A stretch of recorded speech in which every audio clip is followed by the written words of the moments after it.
Totoo pala ang sinasabi ng iba no, na pagdating mo daw ng 20 to 25 years old, dito mo daw mararanasan na mawala ng pag-asa na maabot ang pangarap mo.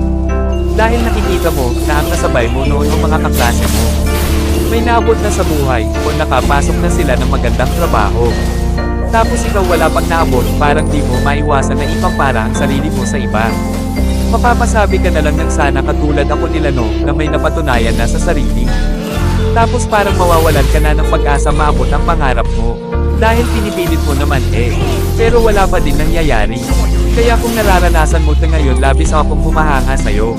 Dahil kagaya mo nararanasan ko din yan at alam ko kung gaano kahirap na itago ang lahat ng lungkot. At pag-alala kung paano kaya na lang na hindi ko maabot ang pangarap ko. Ano kaya ang mangyayari sa akin? Mga tanong na hindi kayang sagutin. Kaya kung mapapanood mo ito ngayon sumasalulo ako sa'yo. Kasi pinipilit kong kayanin ang lahat.